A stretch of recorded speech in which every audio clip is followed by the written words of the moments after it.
Hi ಎಲ್ರಿಗೂ ನಮಸ್ಕಾರ. Welcome back to channel Ashwini Geetanjali. ಎಲ್ಲರೂ ಹೇಗಿದ್ದೀರಾ? ಚೆನ್ನಾಗಿದ್ದೀರಾ? ನಾವೆಲ್ಲರೂ ತುಂಬಾ ಚೆನ್ನಾಗಿದ್ದೀವಿ. ಸೊ ರೆಗ್ಯುಲರ್ ಆಗಿ ವೀಡಿಯೋಸ್ ಅಪ್ಲೋಡ್ ಮಾಡ್ತಿದ್ದೀನಲ್ಲ 2 ದಿನದಿಂದ ನಿಮಗೆ ಹೇಳಿದ್ದೆ. ಸೊ ಮಿಸ್ ಮಾಡ್ದೇ ಮಾಡ್ತೀನಿ ಅಂತ. ಆ್ಯಂಡ್ ಇವತ್ತು ಬಂದುಬಿಟ್ಟು day 28. So 90 days weight loss ಚಾಲೆಂಜಲ್ಲಿ ಡೇ 28ಅಲ್ಲಿ ಏನು ತೊಗೊಂಡಿದ್ದೀನಿ ಅನ್ನೋದನ್ನ ಶೇರ್ ಮಾಡ್ತೀನಿ. ತುಂಬ ಜನ ನನ್ನ ಪ್ರೆಸೆಂಟ್ ವೆಯ್ಟ್ ಚೆಕ್ ಮಾಡಿ ತೋರಿಸಿ ಅಂತ ಕೇಳ್ತಾ ಇದ್ದೀರಾ. ಸೊ ತೋರಿಸ್ತೀನಿ ಆದಷ್ಟು ಬೇಗನೆ ನಿಮಗೆ ನನ್ನ ವೆಯ್ಟ್, ಸೊ ಪ್ರೆಸೆಂಟ್ ವೆಯ್ಟ್ ಎಷ್ಟಿದ್ದೀನಿ ಅಂತ ಚೆಕ್ ಮಾಡಿ ತೋರಿಸ್ತೀನಿ ಅಂತ. ಆ್ಯಂಡ್ ನಾಳೆ ವಿಡಿಯೋಲಿ ಒಂದು ಅಪ್ಡೇಟ್ ಇದೆ.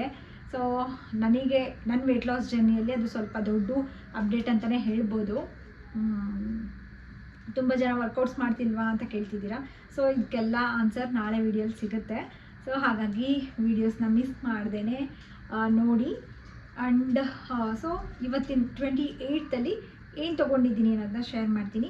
ನಿನ್ನೆ ಒಂದು ಮಲ್ಟಿಗ್ರೇನ್ ಚಪಾತಿ ಏನು ವೆಯ್ಟ್ ಲಾಸ್ಗೆ ಚಪಾತಿ ತೋರಿಸಿದ್ನಲ್ಲ, ಸೊ ಅದರಲ್ಲಿ ಒಬ್ಬರು ಕಮೆಂಟ್ ಹಾಕಿದ್ದಾರೆ. ಸೊ ಮಲ್ಟಿಗ್ರೇನ್ ಒಳ್ಳೆಯದಲ್ಲ ಹೆಲ್ತ್ಗೆ ಅಂತ ಹೇಳ್ಬಿಟ್ಟು, ಎಲ್ಲ ಹಿಟ್ಟನ್ನು ಮಿಕ್ಸ್ ಮಾಡ್ಕೋಬೇಡಿ ಅಂತ.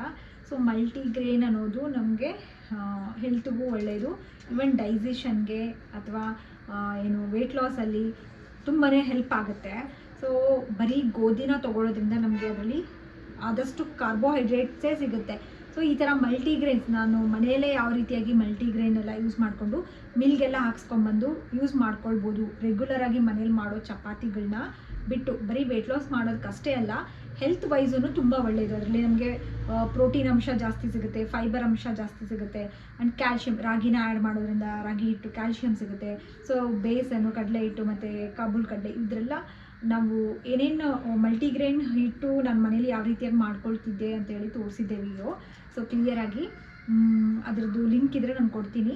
ಸೊ ಆ ರೀತಿಯಾಗಾದರೂ ನೀವು ಮಾಡಿಕೊಂಡು ಒಂದ್ಸಲ ಮನೇಲಿ ಮಾಡಿ ಇಟ್ಕೊಂಡ್ಬಿಡ್ಬೋದು ಆರಾಮಾಗಿ. ಒಂದು 5 kg ಅಷ್ಟು.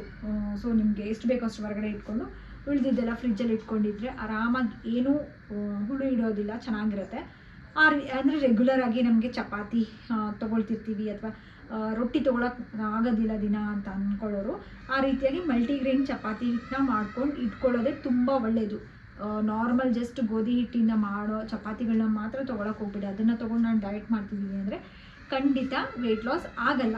ಈವನ್ ಯಾರಿಗೆ ಥೈರಾಯ್ಡ್ ಮತ್ತು PCOD ಆ ಥರ ಎಲ್ಲ ಇರುತ್ತಲ್ಲ, ಡಯಾಬಿಟಿಕ್ಸು, ಅವ್ರಿಗೂ ಇನ್ನೂ ಇನ್ಸುಲಿನ್ ಸ್ಪೈಕ್ ಆಗುತ್ತೆ ಗೋಧಿ ಚಪಾತಿಗಳನ್ನ ತೊಗೊಳೋದ್ರಿಂದ. ಆ್ಯಂಡ್ ಇಟ್ಸ್ ಏನಂತ ಕ್ಯಾಲರಿನೂ ಜಾಸ್ತಿ ಇರುತ್ತೆ, ಕಾರ್ಬೋಹೈಡ್ರೇಟ್ ಜಾಸ್ತಿ ಇರುತ್ತೆ. ಸೊ ಹಾಗಾಗಿನೇ ನಾನು ಹೇಳ್ತಾ ಇದ್ದೀನಿ.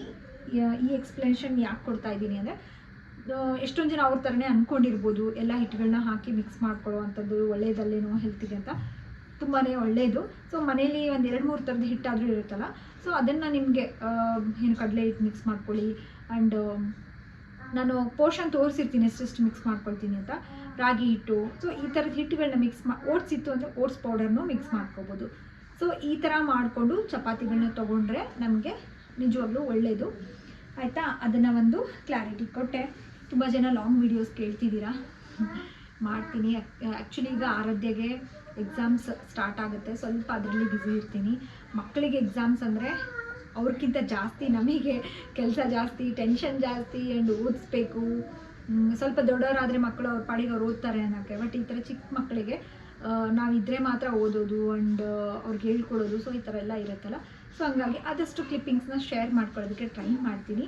ಆ್ಯಂಡ್ ರೆಸಿಪೀಸೂ ಕೇಳ್ತಿದ್ರಲ್ಲ, ರೆಸಿಪೀಸೂ ಆ್ಯಡ್ ಮಾಡಿದ್ದೀನಿ ನಿನ್ನೆ ಮೊನ್ನೆ ವೀಡಿಯೋಸಲ್ಲಿ.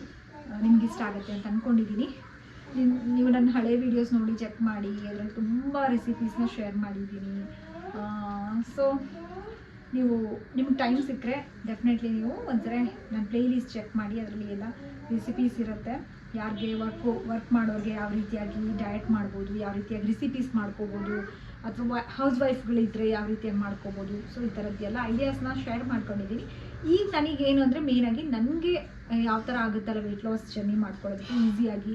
ಆ್ಯಂಡ್ ಈಗ ಎಲ್ಲನೂ ಮನೇಲಿ ಮ್ಯಾನೇಜ್ ಮಾಡಿಕೊಂಡು ಆ್ಯಂಡ್ ಸೊ ನನ್ನ ಕೆಲಸಗಳೆಲ್ಲ ಇದು ಮಾಡಿಕೊಂಡು ನನಗೆ ನನ್ನ ವೆಯ್ಟ್ ಲಾಸ್ ಜರ್ನಿನ ಯಾವ ರೀತಿಯಾಗಿ ಈಸಿಯಾಗಿ ಮಾಡ್ಕೋಬೋದು ಅನ್ನೋ ಒಂದು ಇಂಟೆನ್ಷನಿಂದ ನಾನು ಮಾಡ್ತಾಯಿದ್ದೀನಿ. ಸೊ ಮೇ ಬಿ ಇದರಿಂದ ಸ್ವಲ್ಪ ನಿಮಗೂ ಹೆಲ್ಪ್ ಆಗ್ಬೋದು. ಆ್ಯಂಡ್ ನಿಮಗೆ ಯಾವ ಥರ ಕನ್ವೀನಿಯೆಂಟ್ ಅಲ್ಲ ಆ ಥರ ನೀವು ಮಾಡ್ಕೊಳ್ಳಿ. ಸೊ ಇದು ಬಂದು ಹೇಳ್ತೀನಿ.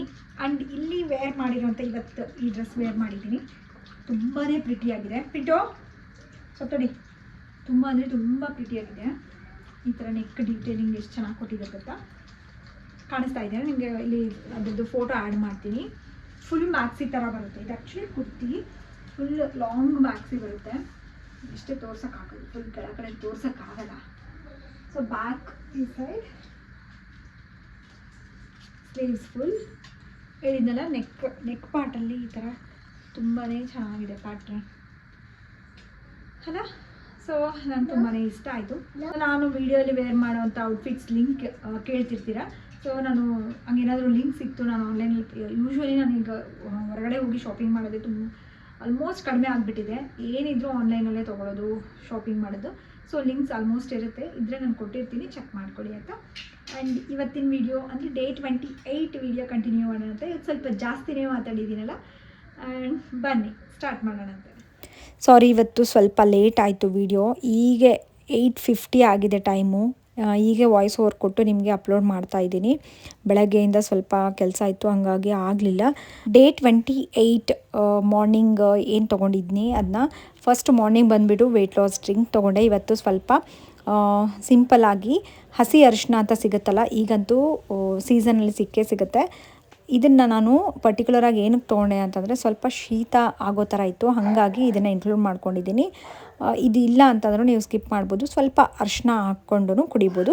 ಬಿಸಿನೀರಿಗೆ ತುರಿದಿರೋವಂಥ ಹಸಿ ಅರಿಶಿನ ಸ್ವಲ್ಪ ಆ್ಯಡ್ ಮಾಡಿಬಿಟ್ಟು ಒಂದು 5 ನಿಮಿಷ ಪಕ್ಕಕ್ಕಿಟ್ಟು, ಕುದಿಸಿಲ್ಲ, ಜಸ್ಟ್ ಪಕ್ಕಕ್ಕಿಟ್ಬಿಟ್ಟು ನಾನು ಅದಕ್ಕೆ ಲೆಮನ್ ಜ್ಯೂಸು ಆಮೇಲೆ ಸ್ವಲ್ಪ ಜೇನುತುಪ್ಪ ಹಾಕ್ಕೊಂಡು ಮಾರ್ನಿಂಗ್ ವೆಯ್ಟ್ ಲಾಸ್ ಡ್ರಿಂಕ್ನ ತೊಗೊಂಡೆ. ಇದಾದಮೇಲೆ ನೆಕ್ಸ್ಟು ನಾನು ತೊಗೊಂಡಿರೋದು ಬ್ರೇಕ್ಫಾಸ್ಟಿಗೆ 1 ಬೌಲಷ್ಟು ಪಪ್ಪಾಯ, ಅದಕ್ಕೆ ನೆನೆಸಿಟ್ಟಿರೋವಂಥ ಚಿಯಾ ಸೀಡ್ಸ್ ಹಾಕ್ಕೊಂಡು ತೊಗೊಂಡಿದ್ದೀನಿ. ಇದ್ರ ಜೊತೆ ಬೇರೆ ಏನೂ ತೊಗೊಂಡಿಲ್ಲ. ಇದನ್ನೇ ದೊಡ್ಡ ಬೌಲಷ್ಟು ನಾನು ಪಪ್ಪಾಯ ತೊಗೊಂಡೆ. ಸೊ ಬ್ರೇಕ್ಫಾಸ್ಟಿಗೆ ನನಗೆ ಸ್ವಲ್ಪ ಕ್ವಿಕ್ಕಾಗಿ ಏನಾದರೂ ಆಗೋ ಥರ ಅಥವಾ ಏನಿರುತ್ತೋ ಅದನ್ನು ತೊಗೊಳಕ್ಕೆ ಟ್ರೈ ಮಾಡ್ತಿರ್ತೀನಿ. ಕೆಲವೊಂದು ಸಲ ಟೈಮ್ ಇತ್ತು ನನಗೆ, ಇನ್ನೂ ಏನೊಂಥರ ವೀಡಿಯೋಸ್ ಏನು ಶೂಟ್ ಮಾಡ್ಕೊಳ್ಳೋದಿಲ್ಲ ಅಂತಂದರೆ ಆರಾಮಾಗಿ ಏನಾದರೂ ರೆಸಿಪೀಸ್ನ ಮಾಡ್ಕೊಂಡು ತೊಗೊತೀನಿ. ಇಲ್ಲ ಅಂತಂದರೆ ಆಮ್ಲೆಟ್ ಹಾಕ್ಕೊಂಡು ಬಿಡ್ತೀನಿ. ಇಲ್ಲಾಂದರೆ ಈ ಥರ ಏನಾದರೂ ಮನೇಲಿ ಫ್ರೂಟ್ಸ್ ಇತ್ತು ಅಂದರೆ, ಅದು ನಮಗೆ ವೆಯ್ಟ್ ಲಾಸ್ಗೆ ಹೆಲ್ಪ್ ಆಗೋ ಫ್ರೂಟ್ಸ್ ಇದ್ದಾವೆ ಅಂದರೆ, ಸೊ ಏನೋ ಅದನ್ನು ಯೂಶ್ವಲಿ ತೊಗೊತೀನಿ. ಮಾರ್ನಿಂಗು ಅಥವಾ ಬ್ರೇಕ್ಫಾಸ್ಟ್ಗೆ ಅಥವಾ ಡಿನ್ನರ್ಗೆ ನಾನು ಯೂಶ್ವಲಿ ಪ್ರಿಫರ್ ಮಾಡೋದು ಅಂದರೆ ಫ್ರೂಟ್ಸಲ್ಲಿ ಪಪಾಯ ಮಾಡ್ತೀನಿ. ಯಾಕಂದರೆ ತುಂಬ ಇಷ್ಟ ಆಗುತ್ತೆ ನನಗೆ ತಿನ್ನೋದಕ್ಕೆ. ಹಾಗೆ ಅದನ್ನು ಏನಂತ ಹೇಳ್ತೀವಿ, ಅದಕ್ಕೆ ಸ್ವಲ್ಪ ಮೇಲೆ ಈ ಥರ ಚಿಯಾ ಸೀಡ್ಸ್ ಅಂತ ಹಾಕ್ಕೊಂಡ್ರೆ ನಮಗೆ ಫೈಬರು ಸಿಗುತ್ತೆ, ಪ್ರೋಟೀನು ಸಿಗುತ್ತೆ. ಸೊ ಹಾಗಾಗಿ ಈ ಒಂದು ಫ್ರೂಟ್ನ ಚೂಸ್ ಮಾಡ್ಕೊತೀನಿ. ಬ್ರೇಕ್ಫಾಸ್ಟ್ಗೆ ತೊಗೊಂಡೆ. ಅದು ಮಧ್ಯಾಹ್ನ ಲಂಚ್ಗೆ ಏನು ಮಾಡಿದೆ ಗೊತ್ತಾ, 1 ಜೋಳದ ರೊಟ್ಟಿ ತೊಗೊಂಡಿದ್ದೀನಿ. ಸಬ್ಬಕ್ಸ್ಗೆ ಪಲ್ಯ ಮಾಡಿದ್ದೆ, ಬೇಳೆ ಹಾಕಿಬಿಟ್ಟು. 1 ಟೇಬಲ್ ಸ್ಪೂನಷ್ಟು ಮೊಸರು, ಸ್ವಲ್ಪ ಸೌತೆಕಾಯಿ, ಹಾಗೆ ಲೋ ಫ್ಯಾಟ್ ಪನ್ನೀರ್ ನಿಮಗೆ ತೋರಿಸಿದ್ದೆ.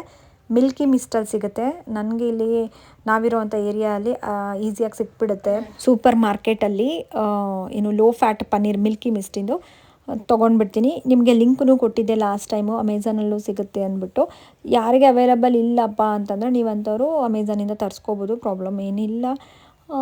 ಈ ಲೋ ಫ್ಯಾಟ್ ಪನ್ನೀರಲ್ಲಿ ನಿಮಗೆ ಪ್ರೋಟೀನ್ ಜಾಸ್ತಿ ಇರುತ್ತೆ, ಕ್ಯಾಲೋರೀಸ್ ಕಡಿಮೆ ಸಿಗುತ್ತೆ. ಹಾಗಾಗಿನೇ ಡಯಟಲ್ಲಿ ನಮಗೆ ಯೂಸ್ ಆಗಲಿ ಅಂತ ಹೇಳ್ಬಿಟ್ಟು. ಯೂಶ್ವಲಿ ಏನು ಗೊತ್ತಾ, ನಾರ್ಮಲ್ ಪನ್ನೀರ್ಗಿಂತ ಇದು ಸ್ವಲ್ಪ ಹಾರ್ಡ್ ಇರುತ್ತೆ. ಹಾಗಾಗಿ ಅದನ್ನು ನಾನು ಈ ಥರ ಏನಾದರೂ ಸ್ವಲ್ಪ ಪಲ್ಯದಲ್ಲಿ ಅಥವಾ ತುರಿದಿರೋ ಅಂಥದ್ದನ್ನ ಯೂಸ್ ಮಾಡಿಕೊಂಡ್ರೆ ಚೆನ್ನಾಗಿರುತ್ತೆ. ಏನು ಮಾಡ್ಕೊಂಡಿಲ್ಲ ಅದಕ್ಕೆ. ಪನ್ನೀರನ್ನ ಚಿಕ್ಕದಾಗಿ ಕಟ್ ಮಾಡಿಕೊಂಡು 1 ಟೇಬಲ್ ಸ್ಪೂನಷ್ಟು ಮೊಸರು, ಸ್ವಲ್ಪ ಉಪ್ಪು, ಖಾರ, ಅರಿಶಿನ ಎಲ್ಲ ಹಾಕ್ಬಿಟ್ಟು ಮಿಕ್ಸ್ ಮಾಡಿ ಪ್ಯಾನಲ್ಲಿ ಹಾಕ್ಬಿಟ್ಟು ಸ್ವಲ್ಪ ರೋಸ್ಟ್ ಮಾಡ್ಕೊಂಡಿದ್ದೀನಿ. ಪ್ಯಾನಲ್ಲಿ ಒಂದು ಸ್ವಲ್ಪ ಆಯಿಲ್ ಸ್ಪ್ರೆಡ್ ಮಾಡಿ ಹೇಳಿದ್ನಲ್ಲ, ಒಂದು 2 ನಿಮಿಷ ಅದನ್ನು ಫ್ರೈ ಮಾಡಿಕೊಂಡು ಅದನ್ನು ತೊಗೊಂಡಿದ್ದೀನಿ. ನಮಗೆ ಪ್ರೋಟೀನ್ ಸಿಗಲಿ ಅಂದ್ಬಿಟ್ಟು. ಇದ್ರ ಬದಲಾಗಿ ಏನಾದರೂ ಕಾಳುಗಳು ತೊಗೊಳ್ಬೋದು, ಅಥವಾ ಸೋಯಾ ಚಂಕ್ಸು, ಚಿಕನ್ ಮತ್ತು ಎಗ್ ಈ ಥರ ಏನಾದರೂ ಚೂಸ್ ಮಾಡ್ಕೋಬೋದು. ಸೊ ಮಧ್ಯಾಹ್ನ ಇದಾಗಿತ್ತು ಲಂಚ್. ಈವ್ನಿಂಗು ಸ್ವಲ್ಪ ರೋಸ್ಟೆಡ್ ಚೆನ್ನಾಗಿ ತೊಗೊಂಡೆ. ಇದು ಯಾವಾಗಲೂ ಸ್ಟಾಕೇ ಇರುತ್ತೆ ಮನೆಯಲ್ಲಿ. ಈ ಥರದ್ದು ನಾವು ಡಯಟಿಗೆ ಯೂಸ್ ಆಗುವಂಥ ಹೆಲ್ದಿ ಸ್ನ್ಯಾಕ್ಸ್ನ ತಂದಿಟ್ಕೊಳ್ಳಿ. ನಾನಂತೂ ಈ ಥರ ಕಡಲೆ ರೋಸ್ಟೆಡ್ ಚೆನ್ನ, ಮತ್ತು ಮಂಡಾಳುಂಡೆ, ಮತ್ತು ಶೇಂಗಾ ಬರ್ಫಿ, ಇನ್ನೇನಪ್ಪ ಎಳ್ಳುಂಡೆ, ಈ ಥರದ್ದೆಲ್ಲ ಸ್ವಲ್ಪ ಅದರಲ್ಲಿ ನೋಡ್ಕೊಂಡು ತೊಗೊಳ್ಳಿ. ಸಕ್ಕರೆ ಎಲ್ಲ ಹಾಕಿರಬಾರ್ದು, ಬೆಲ್ಲ ಹಾಕಿರೋದಿದ್ದರೆ ತೊಗೊಳ್ಬೋದು. ಅದು ಜಾಸ್ತಿ ಬೇಡ, ಕ್ವಾಂಟಿಟಿ ನೋಡ್ಕೊಂಡು ತೊಗೋಬೇಕು. 1 ಅಥವಾ ಚಿಕ್ಕದಿದ್ದರೆ 2 ತೊಗೋಬೋದು. ಸೊ ಈವ್ನಿಂಗ್ ಸ್ನ್ಯಾಕ್ಸ್ ಅದು ತೊಗೊಂಡೆ. ಇಲ್ಲಾಂದರೆ ನೀವು ಫ್ರೂಟ್ ಆದರೂ ತೊಗೋಬೋದು ಏನಾದರೂ. ಆ್ಯಂಡ್ ನೆಕ್ಸ್ಟ್ ಬಂದುಬಿಟ್ಟು ನೈಟ್ ಡಿನ್ನರ್ಗೆ ನಾನು ತೊಗೊಂಡಿದ್ದು ಅರ್ಧ ರೊಟ್ಟಿ ತೊಗೊಂಡಿದ್ದೀನಿ. ಸೊ ಅದ್ರ ಜೊತೆಗೆ ಸ್ವಲ್ಪ ಈ ಸಬ್ಬಕ್ಸ್ಗೆ ಪಲ್ಯ ಎಲ್ಲ ಮಾಡಿದಾಗ ರೈಸ್ ಜೊತೆ ತುಂಬ ಇಷ್ಟ ನನಗೆ. ಸೊ ಹಾಗಾಗಿ ಸ್ವಲ್ಪ ರೈಸ್ ತೊಗೊಂಡಿದ್ದೀನಿ. ಸೊ ಇದಾಗಿತ್ತು ನಂದು ಡಿನ್ನರ್ ಆಲ್ಮೋಸ್ಟ್ 8 ಗಂಟೆ ಒಳಗಡೆ ಕಂಪ್ಲೀಟ್ ಮಾಡ್ಕೊಂಡೆ ಇವತ್ತು. ಸೊ ನಾನು ವೆಯ್ಟ್ ಲಾಸ್ ಜರ್ನಿಯಲ್ಲಿ ಡೇ 28 ಏನೇನು ತೊಗೊಂಡೆ ಅನ್ನೋದನ್ನ ಶೇರ್ ಮಾಡ್ಕೊಂಡಿದ್ದೀನಲ್ಲ. ಮತ್ತೆ ನೆಕ್ಸ್ಟ್ ವ್ಲಾಗಲ್ಲಿ ಸಿಗ್ತೀನಿ. ಅಲ್ಲಿವರೆಗೂ ಟೇಕ್ ಕೇರ್, ಬಾಯ್.